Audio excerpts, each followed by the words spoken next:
Hi friends, welcome back. के अनामलाई के लिए नरेंद्र मोदी ने अमित शाह को कौन सा प्लान सुझाया?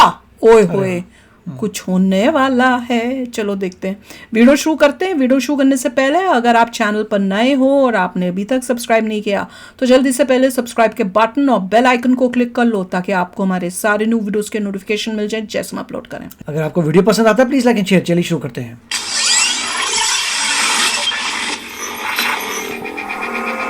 बीजेपी को उधर उस एरिया में कर रहे होंगे ना, डीएमके को चौक करना। मैं राजनीति में सिर्फ एक शख्स के लिए आया हूं और वो है प्रधानमंत्री नरेंद्र मोदी। अन्नामलई जब ये बोलते हैं और मीडिया के सामने बोलते हैं तो इसका एक डायरेक्ट मैसेज होता है। मैसेज बीजेपी के भीतर वालों के लिए भी और बीजेपी के बाहर वालों के लिए भी।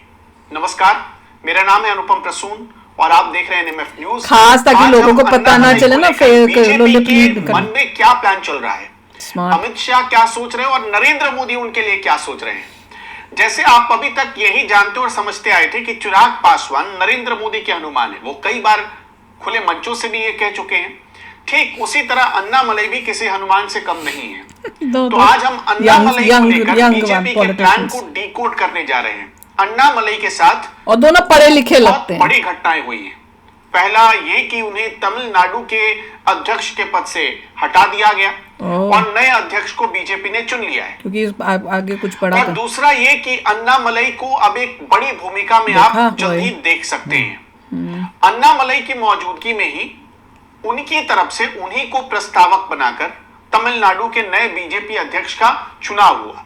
नयनार नागेंद्रन। नयनार नागेंद्रन कौन है, सबसे पहले ये समझ लीजिए ताकि आपको ये लिंक जानने में बहुत आसानी हो कि अब अन्नामलई का क्या होगा। नयनार नागेंद्रन दरअसल उनका जो बैकग्राउंड रहा है वो एआईएडीएमके से ही रहा है।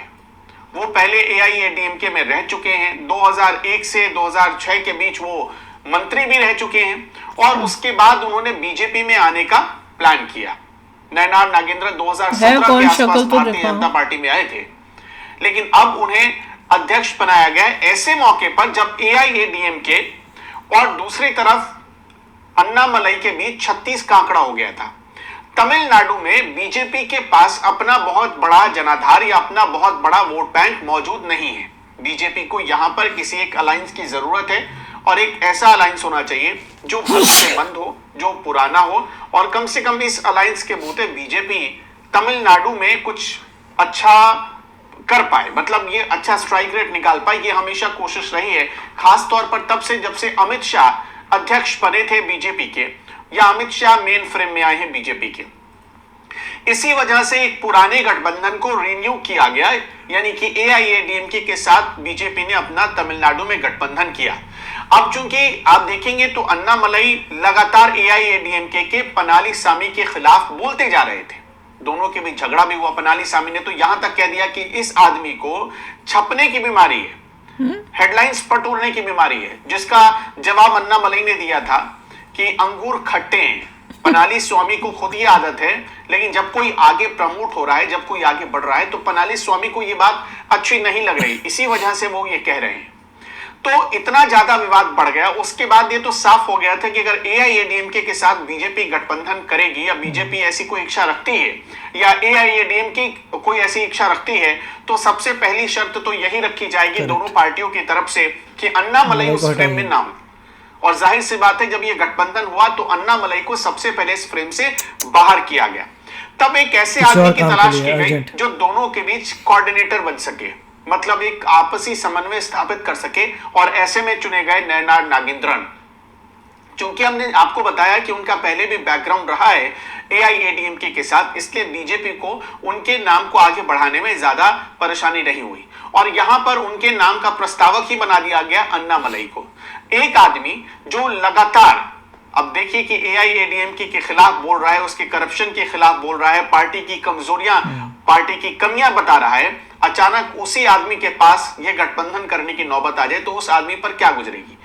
पूर्व आईपीएस रह चुके हैं अन्नामलई, बहुत मतलब बेदाग छवि के माने जाते हैं और बार बार ये कहते रहे कि राजनीति तो मैं सिर्फ मोदी के लिए कर रहा हूं।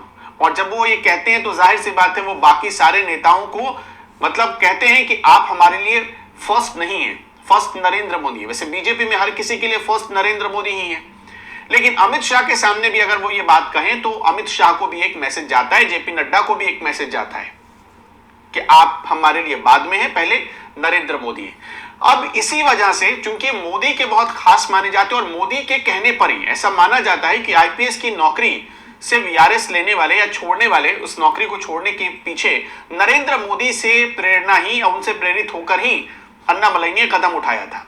इसी वजह से अब नरेंद्र मोदी के लिए एक विश्वास पात्र अधिकारी, एक विश्वास पात्र कार्यकर्ता मिल जाएगा। और यही सोचते हुए अब आगे की रणनीति है कि मेन फ्रेम में, यानी कि कुछ राष्ट्रीय लेवल के फ्रेम में अन्नामलई को लाकर सेट किया जाए। और वो क्या हो सकता है? वो यही हो सकता है कि अन्नामलई को अब अध्यक्ष की जिम्मेदारी सौंपी जाएगी, राष्ट्रीय अध्यक्ष नहीं। अन्नामलई के लिए एक अध्यक्ष पद के लिए रास्ता तैयार किया जा रहा है और वो अध्यक्ष पद होगा भारतीय जनता पार्टी के युवा मोर्चा का अध्यक्ष पद, जिस पद पर अभी तक तेजस्वी सूर्या बैठे हुए हैं। अब यहां गौर करने वाली बात क्या है, तेजस्वी सूर्या भी दक्षिण भारत से आते हैं, वो कर्नाटक से हैं, और अन्नामलई तमिलनाडु से हैं। दोनों, जो कर्नाटक और तमिलनाडु, दोनों दक्षिण भारत के बहुत बड़े स्टेट हैं। और अन्नामलई चूंकि तमिलनाडु से आ रहे हैं, 2 बार वो चुनाव लड़ चुके हैं, 2021 में विधानसभा का चुनाव लड़े, तब वो हार गए थे। अब 2024 में लोकसभा का चुनाव लड़े, तब भी हार गए। लेकिन फिर भी उन पर नरेंद्र मोदी का भरोसा कमजोर नहीं पड़ा है, अमित शाह का भी भरोसा कमजोर नहीं पड़ा है। इसलिए अब यह तय किया गया है कि उन्हें बीजेपी के युवा मोर्चा का राष्ट्रीय अध्यक्ष बनाया जाएगा, यानी वो पद दिया जाएगा जिस पर अभी तक तेजस्वी सूर्या बैठे हुए हैं। वो क्या, सबको पता है कि बीजेपी के राष्ट्रीय अध्यक्ष का भी चुनाव होने जा रहा है। और बीजेपी की परंपरा यही कहती है, संविधान उसको राष्ट्रीय अध्यक्ष बना देंगे। बीजेपी के राष्ट्रीय अध्यक्ष के चुनाव से पहले सारे स्टेट में चुनाव खत्म हो जाएंगे।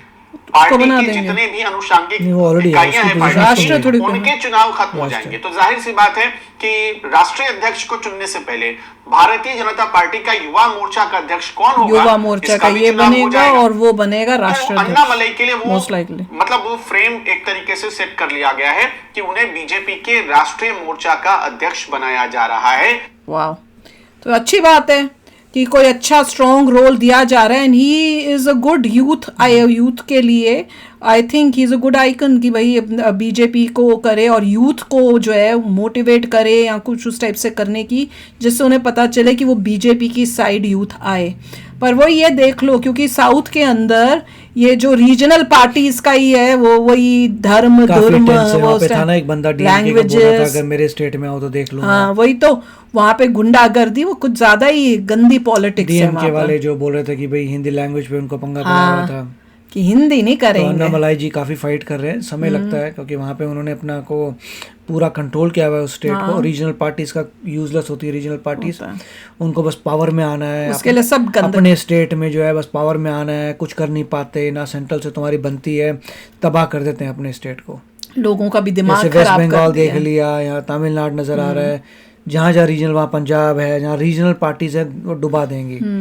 वो उसको वो इंडिया के पार्ट पावर में उनको रहना है बस, करने कुछ नहीं है, पावर में रहना है बस। उसको वो उस रीजन को जो है इंडिया का पार्ट ना करके तोड़ने की टाइप ऑफ मेंटालिटी से ही बैठे रहते हैं। वो इसी मेंटालिटी में बैठते हैं कि उनको लगे कि अलग से स्टेट रहे और स्टेट के लोग जो हैं सबसे नफरत करें और मुझे ही दें वो। वही तो, वो उनको बोलो तुम्हारी आइडेंटिटी चली जाएगी, आइडेंटिटी चलेगी, डर वाला जो माहौल बना के भाई तुम्हारी आइडेंटिटी खत्म हो जाएगी, अगर मुझे दोगे तो आइडेंटिटी रहेगी, हिंदी आ जाएगी तो भैया हमारी लैंग्वेज खत्म हो जाएगी और आइडेंटिटी खराब हो गई है। नफरत ही पैदा कर रहे हैं between. Regional parties are most dangerous क्योंकि उनको सिर्फ पॉलिटिक्स चाहिए होती है to stay in power. And it is sad कि 2 बारी किया इलेक्शंस में, पर दोनों बारी ही लोग देख नहीं पा रहे कि भाई पार्टी रीजनल है, बाय बाय नहीं करना। वो देखो जो नेशनल लेवल पे आओ, हर जगह लड़ो, हर जगह एक्सपैंड करो, तब बात करेंगे, अदरवाइज नो। तो ये भी इसीलिए जो है बीजेपी ने यही सोचा होगा कि वो पार्टी जो ज्यादा फेमिलियर है उसी के लोगों को उसी को के साथ ही करो। फिर सेंटर से हमेशा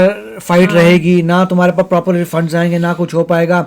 अगर सेंट्रल गवर्नमेंट फंड्स देते तब भी कोशिश करोगे, कुछ ना करो क्योंकि सेंटर ने दिए हुए हैं। नहीं, और साथ में अन्नामलई का तो लगता है कि he is a genuine man, कि कुछ करने के लिए किया है, ये नहीं कि मुझे पावर चाहिए कुछ। अभी तक तो वही लगता है हमें भी, पर देखते हैं अब आगे क्या होता है। If you can do something good for the country तो भैया बहुत ही अच्छी बात है, और अगर इम्पोर्टेंट रोल मिले कोई तो और भी अच्छी बात है, ताकि ऐसे इंसानों का जो है उससे कुछ देश को तो फायदा हो। तो चलो यार, अभी शेयर करना अपने थॉट्स। चलते हैं, मिलेंगे नेक्स्ट वीडियो में बहुत ही जल्द। Till then take care and bye bye. तो अगर आप मेरे इस चैनल पे नए हो तो जल्दी से सब्सक्राइब के बटन को हिट करो और बेल आइकन को क्लिक करो, ताकि आपको मेरा जब नया वीडियो मैं लगाऊं आपको उसके बारे में जल्दी से पता चल जाए।